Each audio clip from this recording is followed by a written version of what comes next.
Olá pessoal, meu nome é Guilherme e eu tô aqui para gravar mais pro canal JG Mini Dev. No vídeo de hoje eu vou explicar como recriar esse climber do NES na Godot Engine. Então, sem mais delongas, vamos pro vídeo. Para começar, eu vou explicar como eu fiz a física do jogo.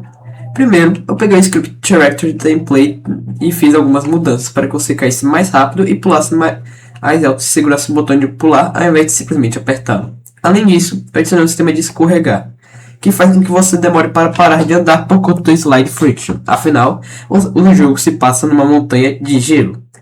Esse sistema também faz com que o seu pulo seja mais lento se você estiver parado, ou numa velocidade muito baixa como 0.5, e mais rápido se você estiver correndo. Para o sistema de colisão do martelo, eu precisei fazer as animações do jogador com o Animation Player para poder fazer mudanças de variáveis do jogador enquanto a animação roda. Para fazer o martelo quebrar blocos e acertar inimigos, eu criei duas áreas 2D, Hammer Area e Hitbox. A Hammer Area é uma área com colisão acima da cabeça do jogador, que colide com os blocos quebráveis. Quando um bloco entra nessa área, ele é removido da cena e o efeito sonoro de bloco quebrando toca. A Hitbox é uma área que fica na frente do jogador e que colide com os inimigos. Quando o inimigo entra nessa área, ele é removido e uma cena de hit de body é instanciada na mesma posição do inimigo e ganha um knockback para frente.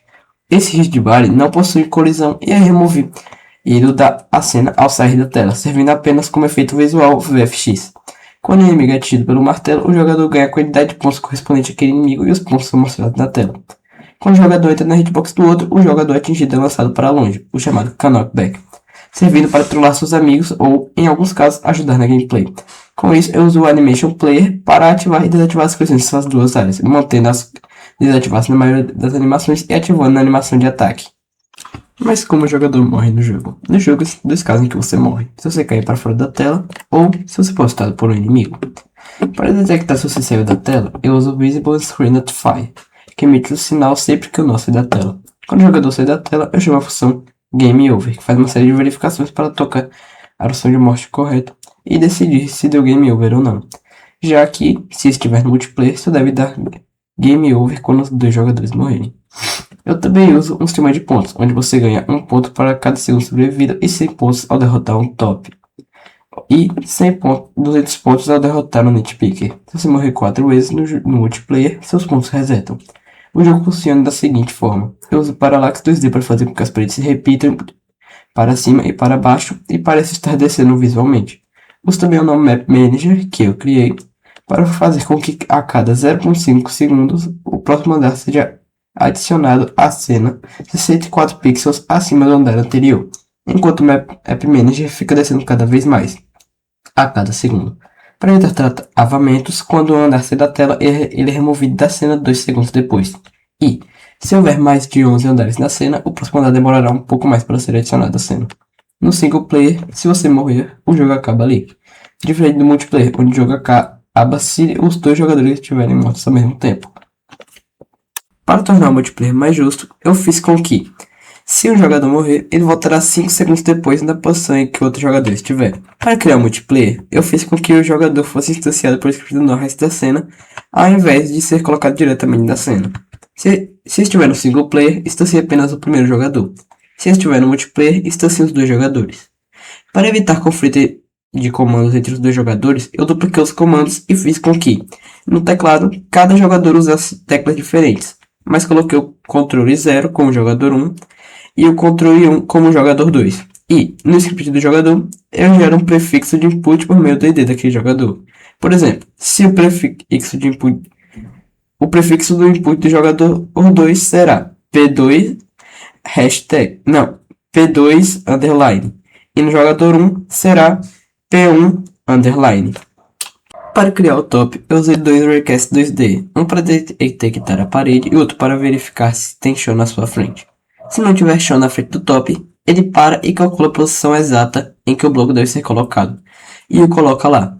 Já o Nitpicker usa um sistema que faz ele voar em onda ao redor de uma opção inicial, que vai descendo cada vez mais até que saia da tela e seja removido da cena.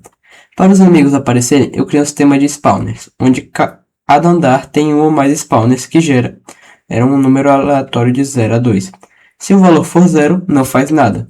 Se o valor for 1, coloca um top. Se o valor for 2, coloco o nitpicker. Diferente do jogo original onde temos fases, aqui eu usei a mecânica de jogo infinito, onde o mapa vai descendo e o jogador tem que subir para não morrer ou sair da tela.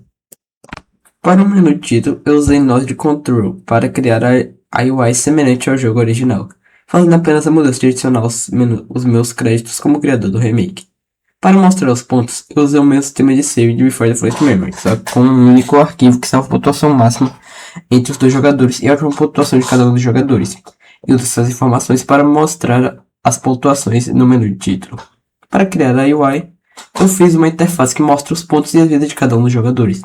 Se estivesse no single player, toda a parte da UI correspondente ao jogador 2 era removida da cena e apenas uma vida do jogador 1 é mostrada. Se estiver no multiplayer, mostra os pontos de cada um dos jogadores e as suas vidas. Nesse remake, eu usei os sprites originais da Around Ness e os efeitos sonoros e as músicas também são os mesmos do jogo original. Além de que eu usei a fonte Press Start 2P, uma fonte inspirada na fonte do NES, criada por Codeman em 38. Então, galera, esse foi o vídeo de hoje. Espero que vocês tenham gostado. Se assistiu até o final, comenta Ice Climber e não esquece de se inscrever no canal, deixar o like, ativar o sininho de notificação e compartilhar o vídeo com aquele seu amigo que também gosta de game dev e jogos retrô.